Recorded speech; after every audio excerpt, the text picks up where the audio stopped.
মোৰ মোবাইলত যদি ৰাতি 11টা বজাৰ পিছত সদায় যদি কাবাৰ এটা ফোন আহে সেইটো অখিল গগৈৰ ফোন আহে, বেলেগৰ ফোন নাহে।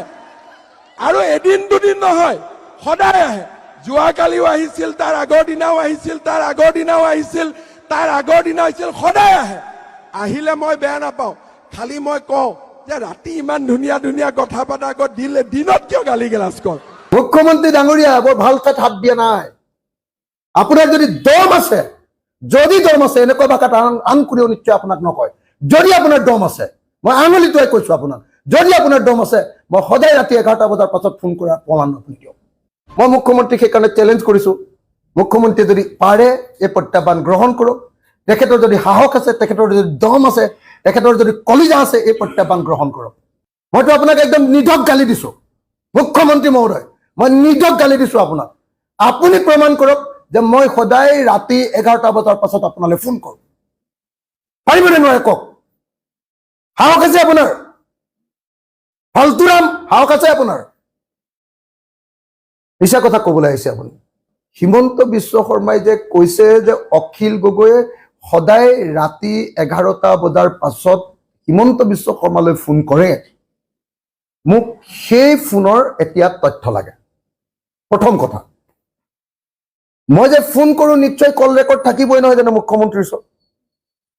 মই অসমৰ মুখ্যমন্ত্ৰীক সেইকাৰণে প্ৰত্যাহ্বান জনাইছো যে তেখেতে যে কৈছে কালি মই ফোন কৰিছিলো, পৰহি মই ফোন কৰিছিলো, তাৰ আগদিনা মই ফোন কৰিছিলো, তাৰ আগদিনা মই ফোন কৰিছিলো, এই 4 দিন একেলগে ফোন কৰি আছো আৰু সদায় ৰাতি 11টা বজাৰ পিছত মই ফোন কৰো। এই ফোনৰ কল ৰেকৰ্ড মোক লাগে।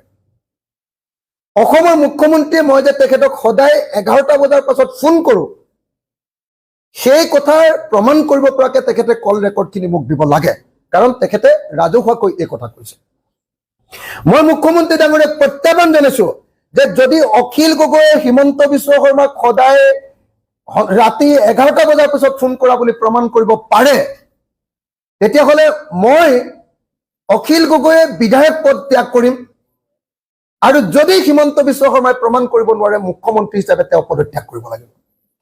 মোৰ এইটো প্ৰত্যাহ্বান। হিমন্ত বিশ্ব শৰ্মাক মই প্ৰত্যাহ্বান জনাইছো, মই চেলেঞ্জ কৰিছো। হিমন্ত বিশ্ব শৰ্মা অসমৰ মুখ্যমন্ত্ৰীক এজন বিধায়কে প্ৰত্যাহ্বান জনাইছে।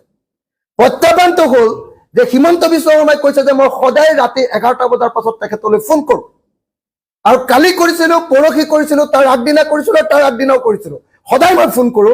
গতিকে নিশ্চয় তেখেতৰ ওচৰত কল ৰেকৰ্ড থাকিব। মই মুখ্যমন্ত্ৰীৰ ওচৰত প্ৰত্যাহ্বান জনাইছো যে মই হিমন্ত বিশ্ব শৰ্মাৰ লগত ডেইলি কথা পাতো বুলি তেখেতে প্ৰমাণ কৰিব লাগে। যদি সঁচাকে প্ৰমাণ কৰিব পাৰে, কালি ফোন কৰিছিলো বুলি, পৰহি ফোন কৰিছিলো বুলি, তাৰ আগদিনা ফোন কৰিছিলো বুলি, তাৰ আগদিনা ফোন কৰিছিলো, বা ৰাতি সদায় 11টা বজাৰ পিছত ফোন কৰো বুলি যদি তেখেতে প্ৰমাণ কৰিব পাৰে, তেতিয়াহ'লে মই বিধায়কৰ পদ ত্যাগ কৰিম। আৰু যদি তেখেতে এইটো প্ৰমাণ কৰিব নোৱাৰে, তেখেতে মুখ্যমন্ত্ৰী পদ ত্যাগ কৰিব লাগে। এইটো হিমন্ত বিশ্ব শৰ্মাৰ প্ৰতি প্ৰত্যাহ্বান। কাৰ কিমান দম আছে এতিয়া ওলাব, কাৰ কিমান সাহস আছে এতিয়া ওলাব। যদি দম আছে ভাই হিমন্ত, এতিয়া আপুনি মোৰ লগত এইটো প্ৰত্যাহ্বান গ্ৰহণ কৰক। চেলেঞ্জ কৰিছো মই মুখ্যমন্ত্ৰী মহোদয়, আপুনি চেলেঞ্জ গ্ৰহণ কৰক। আপুনিতো কয় যে আপুনি বহুত দমদাৰ মানুহ, আপুনি অসমৰ হিৰো, আপুনি অসমৰ গুণ্ডা, আপুনি অসমৰ একদম বছ। আপোনাক মই চেলেঞ্জ কৰিছো, বিধায়ক অখিল গগৈয়ে মুখ্যমন্ত্ৰী হিমন্ত বিশ্ব শৰ্মাক চেলেঞ্জ কৰিছে যে যদি হিমন্ত বিশ্ব শৰ্মাই সদায় তেওঁক ৰাতি 11টা বজাত অখিল গগৈ ফোন কৰা বুলি প্ৰমাণ কৰিব পাৰে, যোৱাকালি, পৰহি, তাৰ আগদিনা আৰু তাৰ আগদিনা সদায় যদি মই ফোন কৰা বুলি প্ৰমাণ কৰিব পাৰে, মই বিধায়কৰ পদ ত্যাগ কৰিম। আৰু যদি নোৱাৰে, তেখেতে মুখ্যমন্ত্ৰীৰ পদ ত্যাগ কৰিব লাগে। পাৰিবনে নোৱাৰে কওক? চেলেঞ্জ। তেখেতে কৈছিলে যে শিৱজনৰ সন্মুখত মিছা কথা নকয়, কিন্তু শিৱজনৰ সন্মুখতে তেওঁ গোকাত মিছা কথা কৈ গ'ল। কিয় মিছা কথা কৈ গ'ল? ভয় কৰিছে।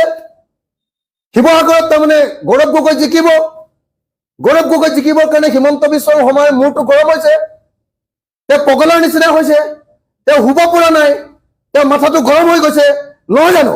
সেইকাৰণে মোক এনেকুৱা বদনাম কৰিবৰ কাৰণে তেওঁ এনেকুৱা ধৰণৰ চেলেপৰ কথা কৈছে। মই মুখ্যমন্ত্ৰীক চেলেঞ্জ কৰিছো, মুখ্যমন্ত্ৰী যদি দম আছে, তেখেতে কল ৰেকৰ্ড উলিয়াই তেখেতে মই সদায় ফোন কৰাৰ প্ৰমাণ দিয়ক।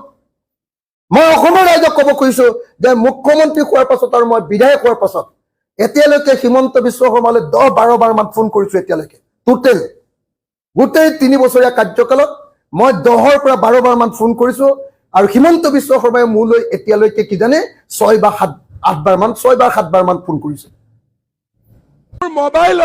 মোৰ মোবাইলত যদি ৰাতি 11টা বজাৰ পিছত সদায় যদি কাবাৰ এটা ফোন আহে সেইটো অখিল গগৈৰ ফোন আহে